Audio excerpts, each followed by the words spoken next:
And to give you a little idea of what we're going to be doing tonight, each of the candidates is going to have a couple minutes, hopefully 2 to 5 in the order of brevity, to introduce themselves and a little bit about their platform and their vision. And then they're going to be joined by a CLA member or a community member from one of our partners for a 15-minute interview. And then we're going to open it up to a few questions from the crowd. So thanks again, everybody, for coming up. And we're going to get this thing started with State Rep Scott Drury. Would you like to come join us, Scott? Scott's a third-term rep. He's an adjunct professor at Northwestern University Law and has been on the leading edge of fighting political corruption and gun violence here in Chicago and the state of Illinois. So, Scott, thank you. Good evening, everybody. Good evening, everybody. Good evening. All right. I want you to take a journey with me and imagine this.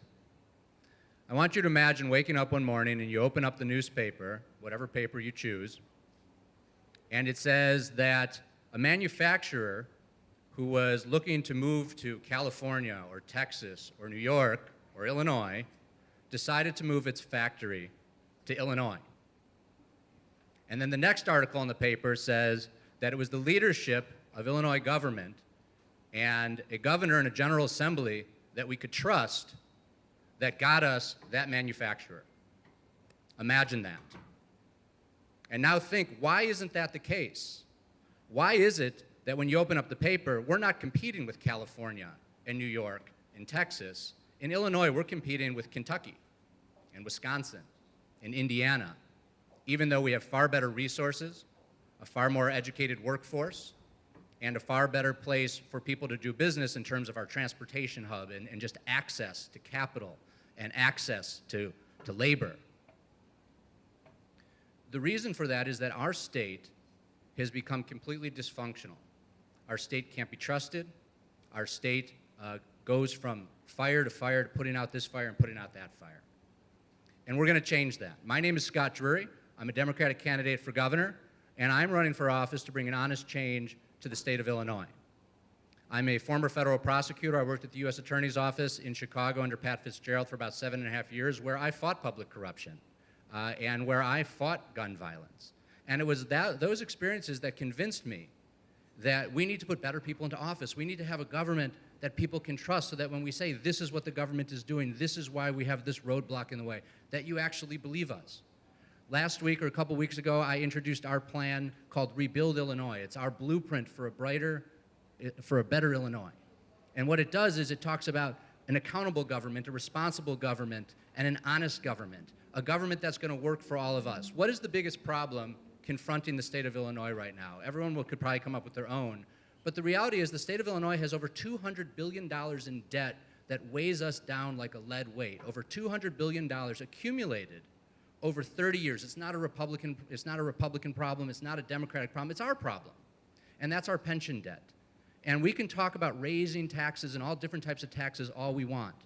But if we don't address the real problems that are confronting our state, which is our debt, and it's our debt that is keeping manufacturers away, it's our debt that is preventing our kids from getting the quality education that they deserve, it's our debt that is stopping us from investing in our neighborhoods and having the gun violence. It's our debt that is responsible for virtually every problem in the state of Illinois, and the way we've treated that debt has been in a very dishonest way. It's by raising taxes, raising taxes, raising taxes, raising taxes, but we can never catch up to our tail. As a matter of fact, we just raised taxes about 3.5 weeks ago, and as I go from forum to forum, what I hear a lot of people saying in this race is, we're going to raise your taxes again.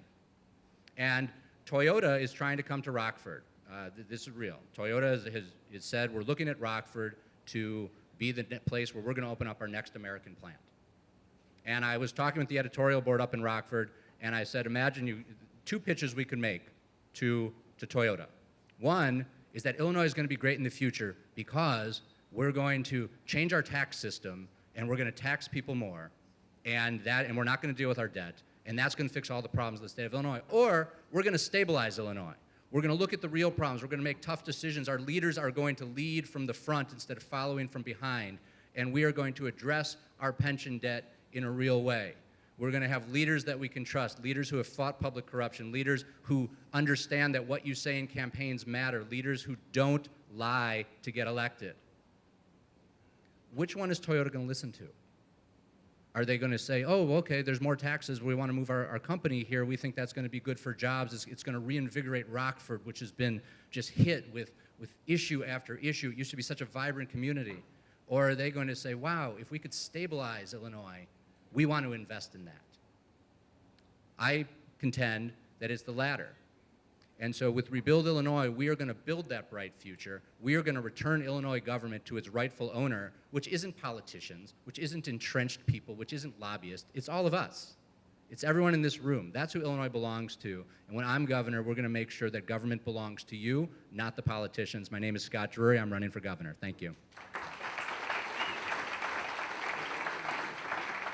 And can we get joined on stage by Mr. Brian Sanchez? He's a partner at Sanchez Daniels Hoffman, one of the rising legal stars in Chicago, and a card-carrying member of the CLA.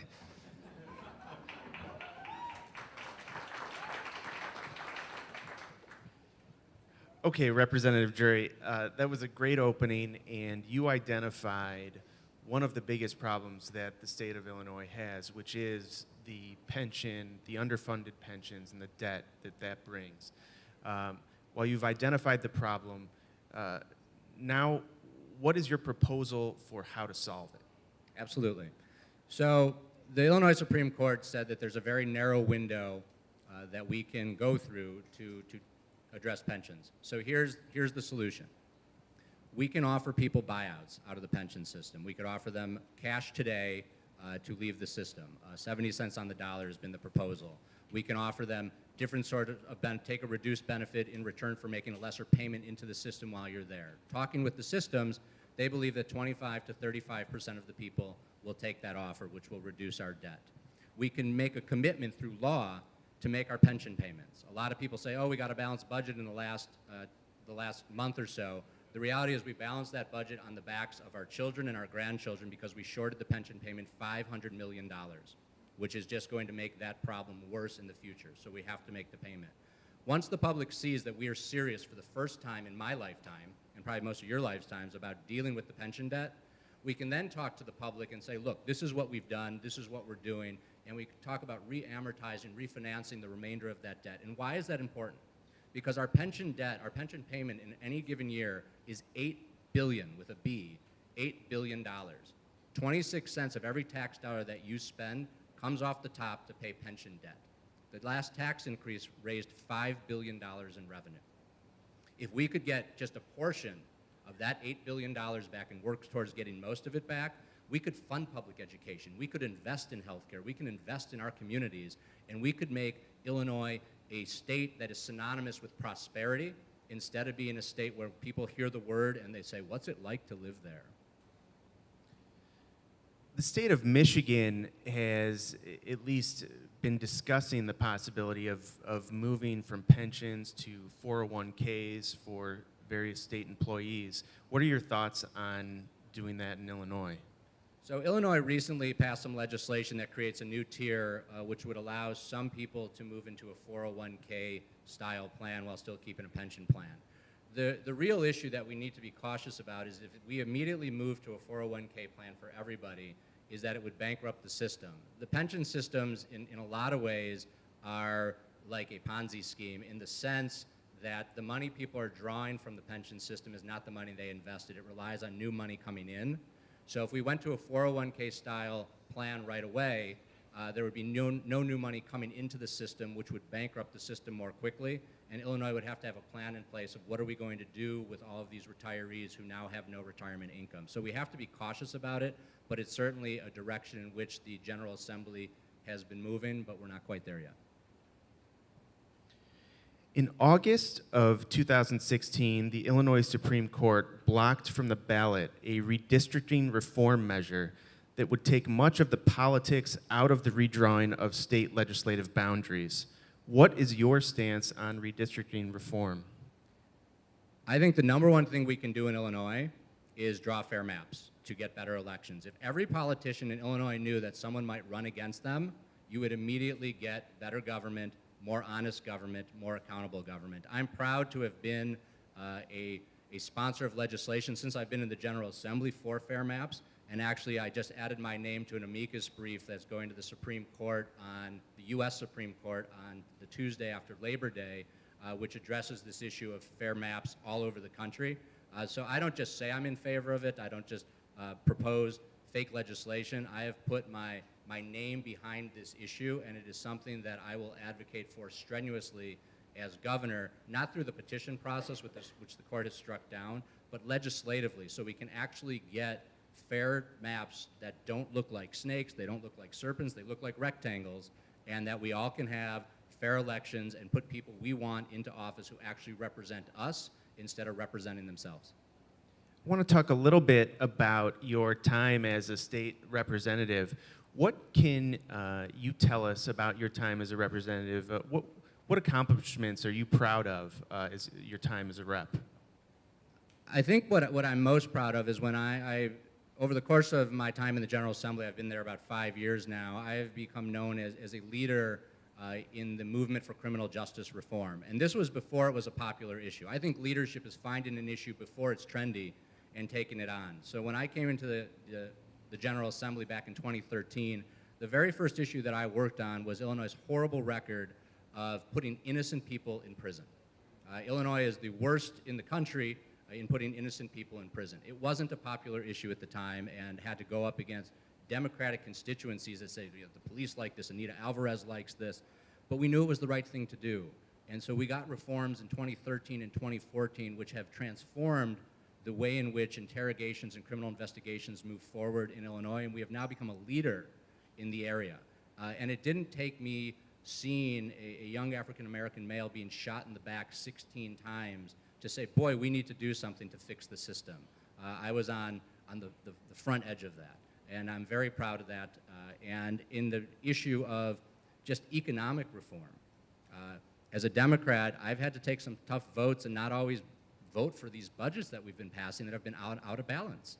Because while it seems on the surface that we're helping people, when we pass budgets that aren't funded, all it's doing is cutting services in the future for the people that need them the most, whether it's education, whether it's mental health, whatever the service is. When we are not fiscally responsible, we are hurting all of us. The only people that benefit from those sorts of votes are politicians who want to talk about all the accomplishments that they have, even though at the end of the day they're hurting us all. In March of 2017, the Paul Simon Public Policy Institute came out with a poll that said that 61% of voters were disapproved of the job being done by House Speaker Madigan. Yet, when it comes to elected representatives, you were the first Democrat in 30 years to not vote for Mike Madigan for the Speaker of the House. Why did you do that?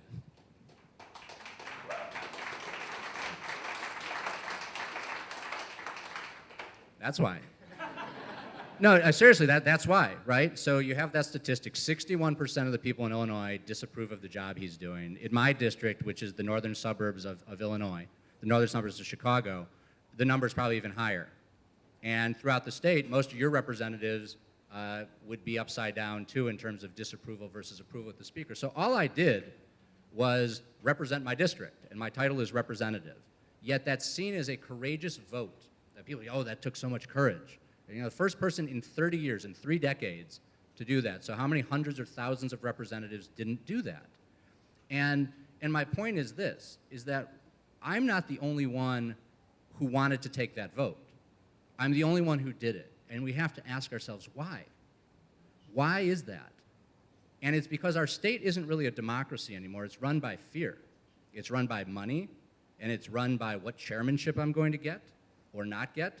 When I didn't vote for him, I lost a vice chairmanship on the Criminal Judiciary Committee, even though I was the only person on the committee with a legal background in criminal law as a prosecutor. And you lose money. You lose $10,000 stipend by being taken off of some of these committees. So to some people, that's the price of staying in the game. It's not right, and it's what I'm saying. When we're going to return government to you, we got to break through that system where people are voting in your interest, not self-interest. There should be no, how does this affect me personally when I take a vote? It should be, how does it affect all of you? And if we could get to that point, you will see a much better Illinois very quickly. And these things we've been talking about, independent maps, pension reform, taking the votes that you need to take. We could talk about campaign finance. If you put those all together, you would have a prosperous, awesome state of Illinois. And it's not that far away because the people are there. They're just scared to do the right thing. And this campaign is about empowering them, showing them that when you have leaders that aren't scared to talk about the issues that are on all of our minds, and those leaders get elected into positions, we can transform the state of Illinois into a state that we can be proud of, finally. That when we talk to our friends in other states, they don't say, well, at least we're not Illinois. And I don't like to say that, but we've all had that conversation. And so, for all of those reasons, I didn't support him for Speaker of the House. And I think in the future, you will see that that was a chink in the armor. Even in this campaign, you're starting to see more and more people talk about that issue. No one spoke about it before that vote. So I've started a conversation, and that's what we need to do. As a follow-up, do you think that vote, if you're elected governor, do you think that vote will adversely affect your ability to work with Speaker Madigan? Absolutely not. Anyone can look at my record and they can see this year or in the 4 years before this, I've passed what I would say is monumental legislation. So we have a disagreement. We have policy disagreements. It's not a personal issue. It's an issue on where we think the state should be headed. Governor Rauner and Speaker Madigan have an issue of where they don't like each other. And we've seen how that doesn't work. It's not good for any of us to have a personality battle that's ruining our state. I'm not here to destroy one party. I'm here to try to return the state of Illinois to the people. And Speaker Madigan and I, we will disagree on certain policies, but there will be some that we'll agree on, there will be some that we negotiate on, and the state will move forward, and it will move forward for all of us in a way that will accomplish the goals that I was discussing when I made my opening remarks. I'm going to ask one last question, and then we'll open it up to the audience. It's a crowded Democratic field. What sets you apart from the other Democratic candidates for governor? I think when you look at the state of Illinois and you look at the country and you look at the leadership, we can say that we now know for sure that trust and experience matter when it comes to leadership of government. And what I bring to the race is a record of doing what I say I'm going to do, and a record before I was doing that of prosecuting public corruption and trying to keep the state honest. And I have experience. I haven't been here for 45 years. I've been in office for 4.5 years now. But again, people can look to my record and they can say, you know what? He stood up for us. He was the first person in 30 years who didn't vote for Speaker Madigan and stood with the majority of people in the state of Illinois when everybody else sat down. And you can look at my record throughout time and you can say, this is the type of person that we need. Anyone can give a speech. Anyone can say whatever we want. It's very simple to do, and we've seen with Governor Blagojevich what the result is when we elect people who just say what they want to say, but there's no substance behind it. That's not this campaign. This campaign is about trust. This campaign is about experience, and it's about returning Illinois government to everybody who pays into it, which is all of us in this room tonight.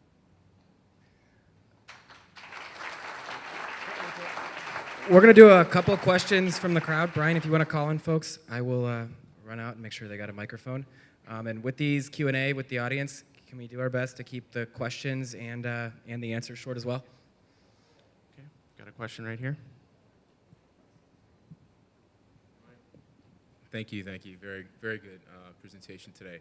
When you talk about redistricting and rezoning the maps, by what methods would you recommend doing that? And then who's the authoritating body to say yes or no to the suggestions there? Right now, I'll just go right to the question. We need an independent commission of non-elected people, whether they're picked by a bipartisan group in the House and the Senate that picks a nonpartisan group of people to draw these maps, or they use a computer and they just oversee the process. That's what needs to be done. If there is a dispute about whether the map is a fair map, whether the map disenfranchises a group of people, because we want to make sure that we're staying in line with civil rights acts and making sure that the map's not drawn in an unfair way, then the case could be sent up to the Supreme Court, not for them to deliberate without a case, but for them to deliberate, is this map in line with the laws of the state? And you can look, there's maps, we have about 12 of those maps in Illinois right now. I'm in one of those districts. I always have a competitor. And it makes me more responsive. It goes back to why didn't I vote for Speaker Madigan? Because I know I'm going to be challenged on that. So you need an independent commission, not politicians who, if there's more Democrats in power, they get to draw the map, or if there's more Republicans in power, they get to draw the map. It needs to be fair. And I'll say this, it should be fair all across the country.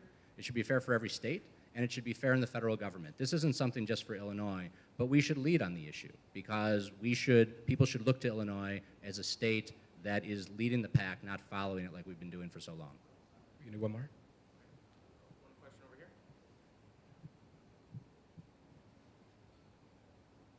Hi, thanks for being here.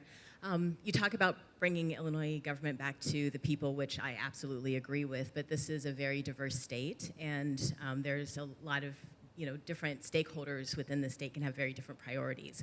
So keeping that in mind, when you talk about addressing Illinois' debt without increasing revenue, what levers do you envision using in order to do that, in order to balance the different priorities and needs of people across this diverse state? Absolutely.